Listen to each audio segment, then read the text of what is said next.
Dans l'actualité de ce mardi, éducation sexuelle à l'école, le ministre de l'Éducation nationale ferme le banc. Ce programme n'est pas à l'ordre du jour selon Mamadou Talla. Un changement de programme n'a jamais été envisagé. Quelles sont les orientations de ce programme attribué à l'UNICEF et à l'UNESCO? On vous explique tout dans cette édition. Situation du coronavirus, l'inquiétante augmentation des cas graves, près de 40 sont dénombrés aujourd'hui. Tous les indicateurs restent alarmants. Macky Sall lance un énième appel à la vigilance et à la responsabilité. Le chef de l'État a présidé la cérémonie d'inauguration du nouveau service des maladies infectieuses et tropicales de Fann. Le nouveau SMIT porte le nom du professeur Moussa Seydi. Adieu mon général, adieu monsieur le maire. Idrissa Diallo et le général Mamadou Niang ont été inhumés au cimetière musulman de Yoff. Des patriotes pétris de vertu selon les témoignages à suivre dans un instant. Et puis 2020, la récession pour tous. Dans la page rétrospective, nous examinerons l'océan de conséquences économiques de la pandémie. Rendez-vous en fin d'édition.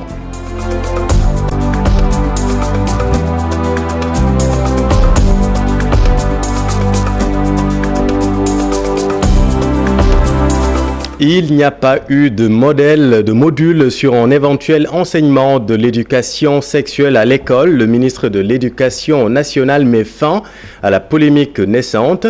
Selon Mamadou Talla, il n'a jamais été envisagé de réformer le programme scolaire. Le voici avec notre équipe à Thiès. Moi, je voudrais le dire d'une manière claire et nette, pour que vraiment que tout le monde comprenne, qu'aujourd'hui, au niveau du ministère de l'Éducation nationale, il n'y a pas de changement de curricula, pas de module, pas de réforme envisagée ni aujourd'hui ni demain. Ça soit clair.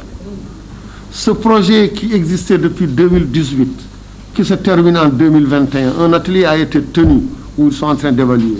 Nous, on s'en tient à ce qu'on fait au niveau de SVT, au niveau de l'économie familiale et sociale, au niveau de la DSMS, qui est aussi une division qui s'occupe du contrôle médical. Voilà cet accompagnement qu'on est en train de faire dans la santé de la reproduction. Le Sénégal a ses réalités. Nous avons nos croyances religieuses, culturelles. On s'en tient à ce qui existe. Notre système est bon. Il n'a pas besoin donc d'aller dans ces directions. D'ailleurs, il n'a jamais été envisagé d'aller dans ces directions. Tous ceux qui étaient là-bas le savent. Et on ne réforme pas comme ça des curricula. C'est peut-être ceux qui sont loin de l'école qui pensent à ça. Mais il n'est pas du tout envisagé de revoir nos programmes. Il n'y a rien de nouveau. Pas de module nouveau. Pas de formation nouvelle. Pas de révision de programme. On s'en tient à ce qu'on a toujours fait, qui nous a donné de bons résultats depuis plus de 10 ans. Ce n'est pas dans nos projets, ni aujourd'hui, ni demain. Il n'y a aucune modification dans la santé de la reproduction. Ce qui existait avant, c'est ça qui existe. Pas de nouvelles formations. Mamadou Talla en marge d'une visite à l'Institut national de formation des jeunes aveugles INEFJA de Thiès. Et arrêtons-nous maintenant sur le programme, le contenu de ce programme qui a provoqué l'ire des organisations syndicales, éducation sexuelle et la reproduction. Le document circule sur la toile. Il s'agit d'un module qui vise à intégrer la notion de genre avec une nouvelle définition du concept qui prend en compte l'homosexualité, la transsexualité et la bisexualité. Explication Daniel Diouf. Ces principes internationaux d'éducation à la sexualité sont contenus dans un document de quelques 164 pages qui indique une vision, à la limite une pensée unique, que l'UNESCO voudrait voir se démocratiser dans toutes les écoles du monde pour les enfants. L'esprit de ces principes appelle à des mutations dans les définitions traditionnellement dédiées au genre et à la notion de sexe biologique, les tranches d'âge bien serrées. Sur le genre, le document recommande d'initier les élèves de 5 à 8 ans jusqu'à la classe de 16 à 18 ans sur la notion de genre avec des objectifs d'apprentissage précis par classe d'âge. Tout commence par les tout-petits. Pour les 0-5 ans, il s'agit de leur faire comprendre la différence entre le sexe biologique et le genre, définir ces notions et expliquer en quoi elles sont différentes. Réfléchir sur ce que ces enfants ressentent au sujet de leur sexe biologique et de leur genre. Pour les 9-12 ans, il faut apprendre ce qu'est l'identité de genre. Expliquer à l'enfant en quoi son identité peut ne pas correspondre à son sexe biologique. Faire prendre conscience à chaque enfant que son identité de genre peut différer de celle de son semblable. L'amener à valoriser sa propre identité de genre et à respecter l'identité de genre d'autrui. L'objectif est de promouvoir ouvertement la liberté de choisir son orientation sexuelle. Le texte appelle en définitive à reconnaître que chaque individu devrait avoir le droit d'aimer qui il veut sans faire l'objet de violences, de contraintes ou de discrimination. Allusion faite aux victimes de l'homophobie et de la transphobie. Daniel Rognette, des organisations syndicales s'ajoute le rejet catégorique et sans ambages de certains parents d'élèves. D'autres, en revanche, semblent plus flexibles à l'idée d'une éducation sexuelle à l'école. La réaction de quelques parents d'élèves dans ce reportage de Maïmouna Ndiaye et Tierno Laurent Mendy. Le sujet défraie la chronique. L'éducation à la sexualité, les organisations syndicales s'opposent à cette proposition de l'UNESCO. Ce parent d'élève n'y voit pas d'inconvénient. Parfois, il y a des adultes mal intentionnés qui peuvent avoir des gestes ou des propos incompréhensibles. Donc l'enfant doit être armé d'un côté. De l'autre côté, même mon fils, c'était en CE. Et ils avaient déjà abordé le sujet du sida, par exemple. Et j'étais étonnée parce qu'à cet âge, comment on peut parler du sida si on ne parle pas de la sexualité? Donc effectivement, c'est absolument nécessaire. Ce père de famille, lui, parle d'un préalable, un travail préparatoire pour mieux encadrer l'enfant. Je pense que ce qu'il faut faire, c'est leur en parler de la façon. Parce que si vous parlez vous-même, vous maîtrisez ce que vous dites. Vous savez comment faire comprendre ce que vous voulez aux enfants. Mais si vous ne leur en parlez pas, c'est d'autres personnes qui se chargeront de ça pour vous. Je sais une chose, c'est que l'éducation sexuelle, à un moment, il va falloir y aller forcément.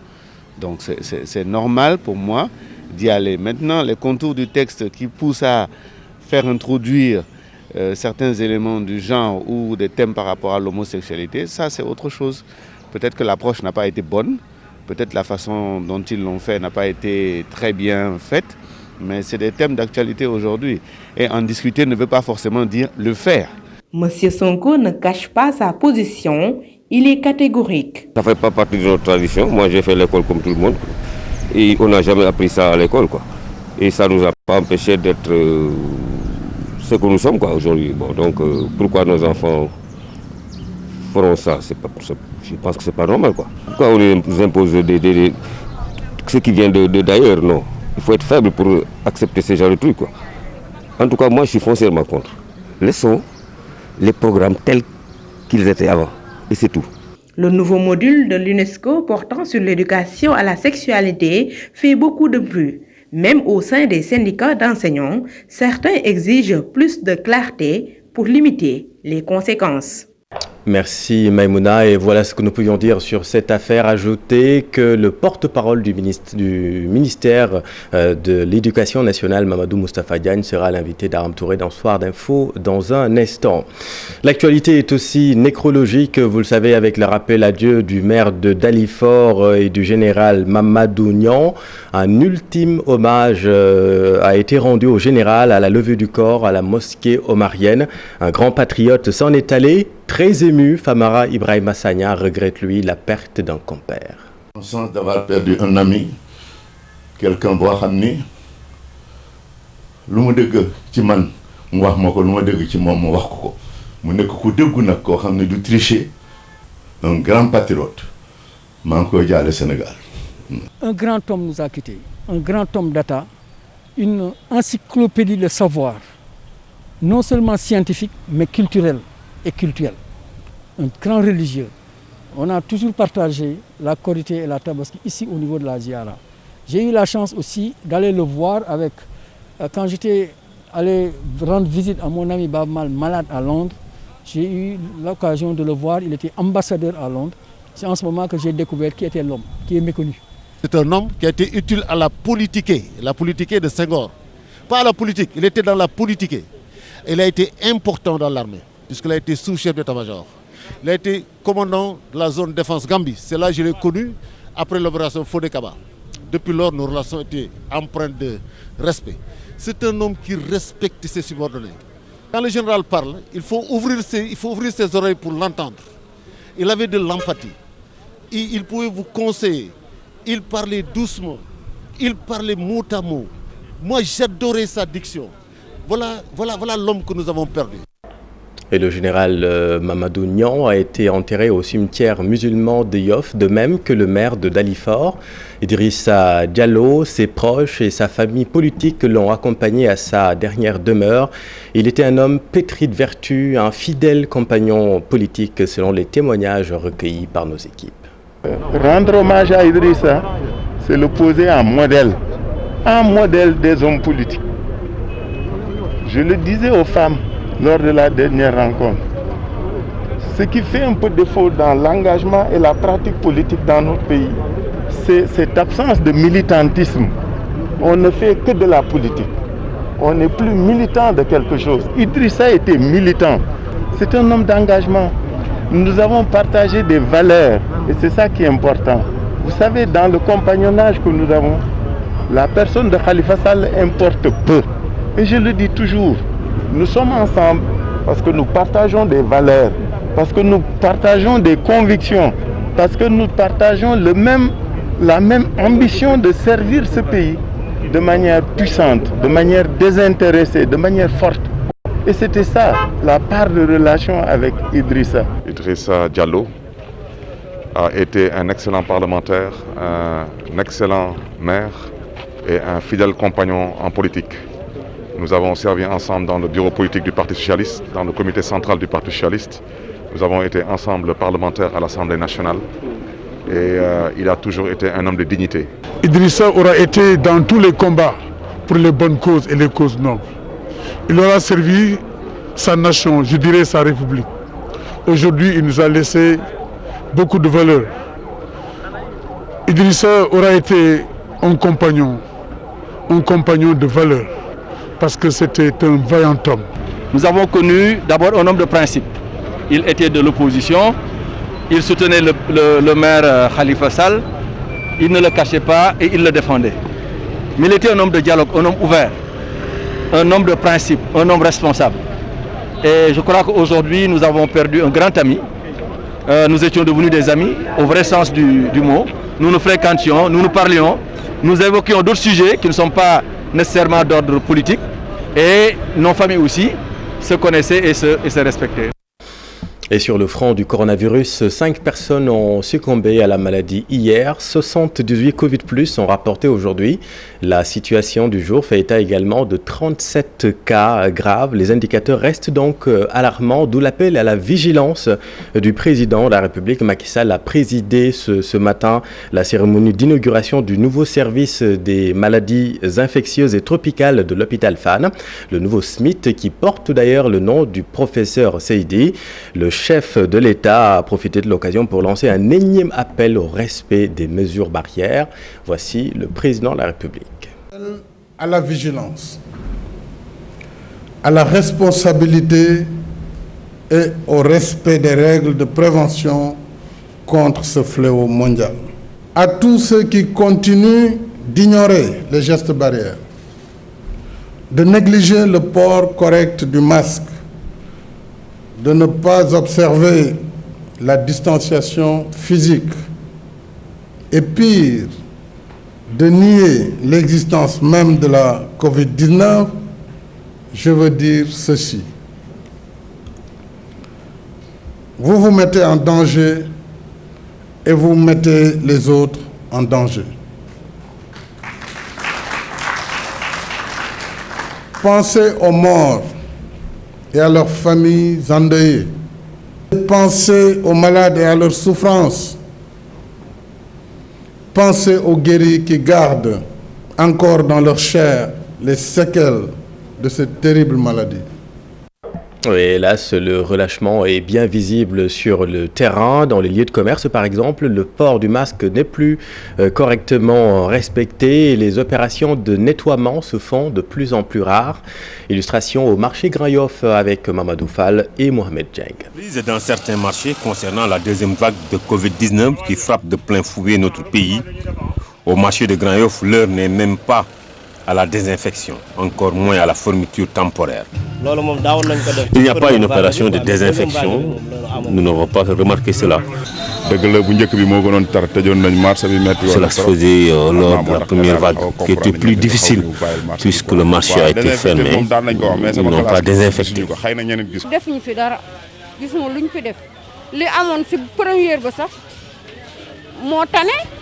Mais les commerçants tentent de rassurer, les mesures barrières sont bien respectées. Nous respectons les mesures barrières. Regarde, toutes les femmes portent des masques, mais également nous avons du gel antiseptique. La municipalité avoue, pas de procédure de désinfection, mais le salut, la sensibilisation. On ne l'a pas fait, mais on a envisagé d'organiser une rencontre avec le service d'hygiène pour voir les voies et moyens qu'on puisse vraiment faire pour accompagner les populations dans ce sens. Parce que désinfecter les marchés, c'est important, parce que ça y va même de la santé des populations. Et il nous faut obligatoirement de faire ça. Maintenant, avec la deuxième vague du coronavirus, les risques sont très élevés, surtout dans les lieux de rencontre. Merci Mamadou. Et puis en mot de sport, huis clos ou rien pour la reprise des combats de lutte impose le ministre des Sports. Et puis conclave des clubs professionnels de football du Sénégal pour s'approprier le protocole sanitaire en prélude au démarrage de la saison. Le round-up de l'Actu Sport avec Chersadi Boudjara. En plein pour l'équipe nationale des moins de 17 ans du Sénégal en Algérie. Les Lionceaux ont battu ce mardi les cas des Algériens, 3-1. Leur deuxième victoire en 2 rencontres amicales face à la sélection algérienne en 3 jours. De bon augure à l'orée du tournoi qualificatif de la zone A prévu dans le premier trimestre de 2021. Ligue 2 sénégalaise, la Sonacos nomme un nouvel entraîneur à 4 jours du démarrage du championnat. Il se nomme Seydou Nia, ancien adjoint de Moustapha Seck les 2 dernières saisons. Pour le déroulement de ces compétitions dans ce contexte d'épidémie de Covid-19, la Ligue sénégalaise de football professionnel est en conclave avec les clubs. L'objectif est de permettre aux équipes de bien connaître le protocole sanitaire à respecter.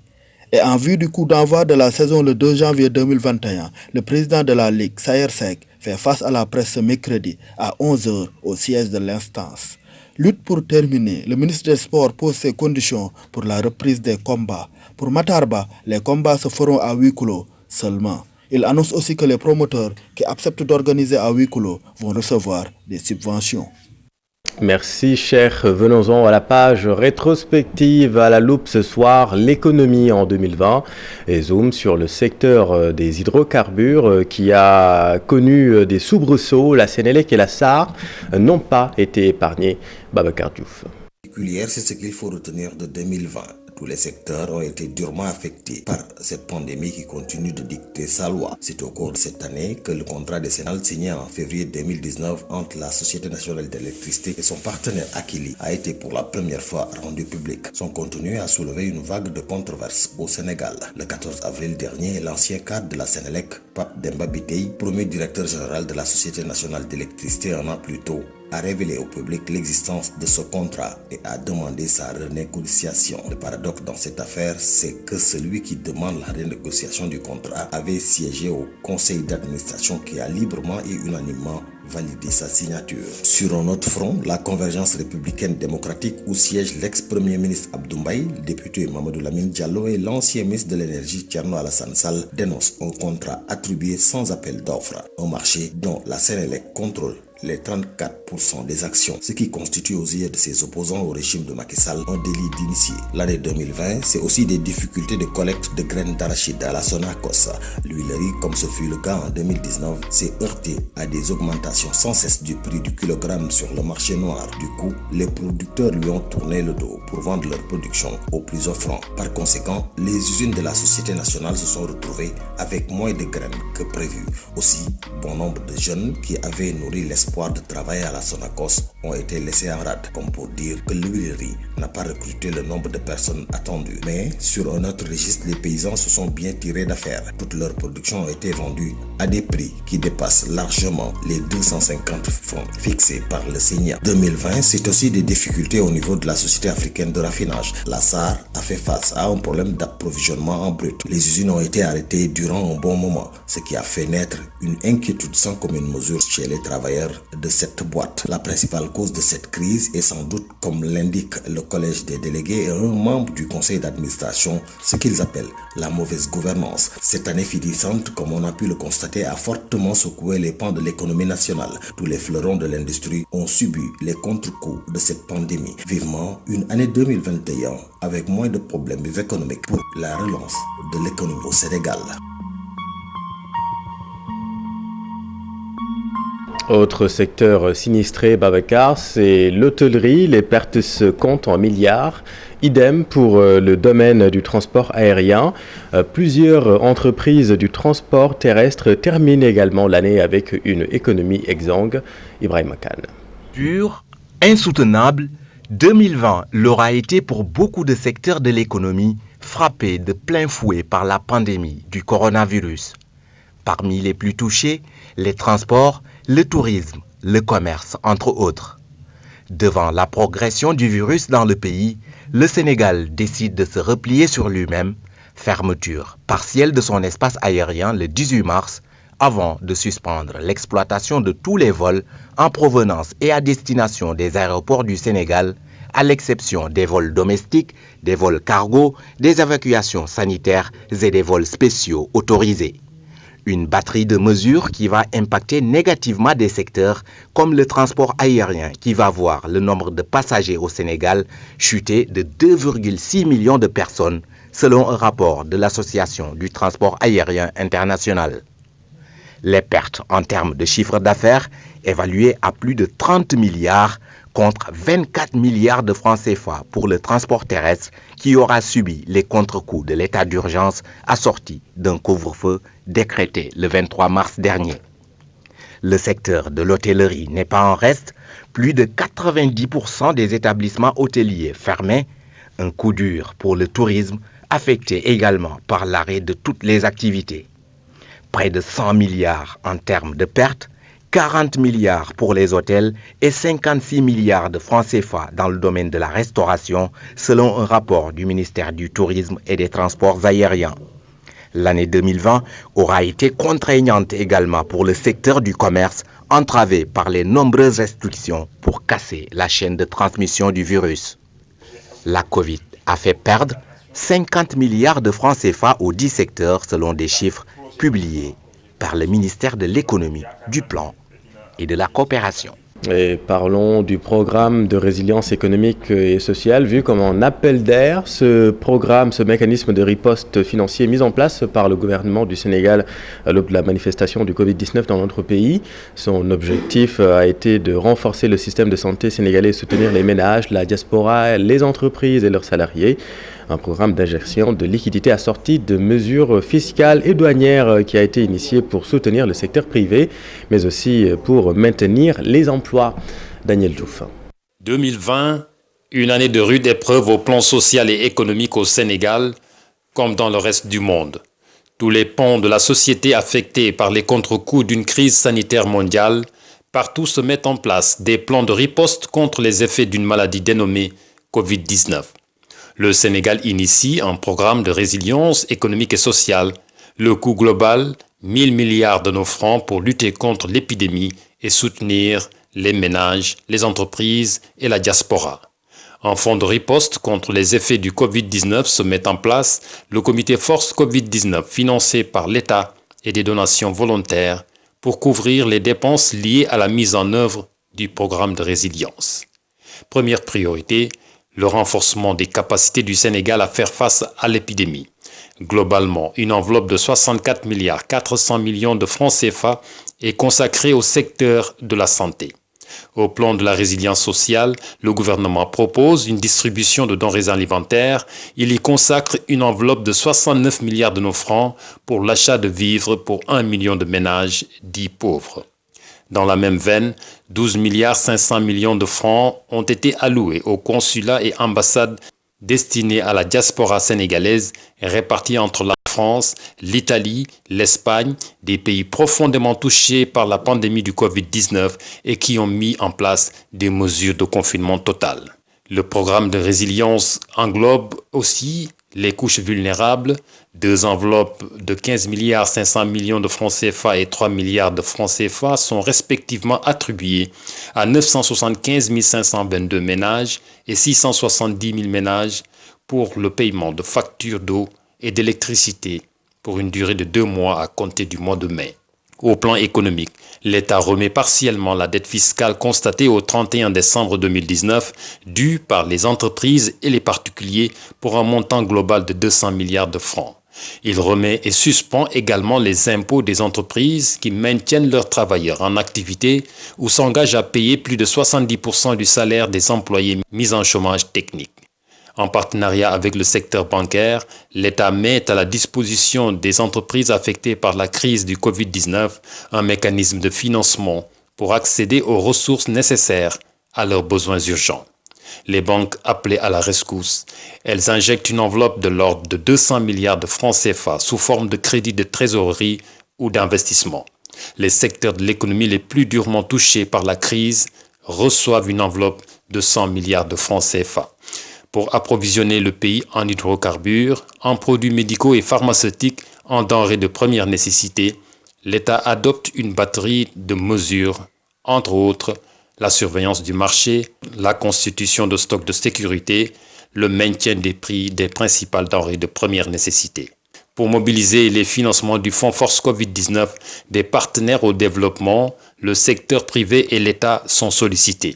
Le FMI, le Conseil d'administration de la Banque mondiale, la BID, la BAD, la BOAD s'engagent. Le secteur privé contribue à hauteur de 10 milliards de francs CFA. Les 1000 milliards du Fonds Force Covid-19 représentent 10% du PIB et 25% du budget national. La dette publique augmente allègrement, la croissance plombée, le chômage élevé, des entreprises fermées, entre autres conséquences de la crise sanitaire. Merci Daniel, c'est la fin de cette édition. Merci de votre attention. L'info continue dans Soir d'info avec vous, Aram Touré. Vous recevez ce soir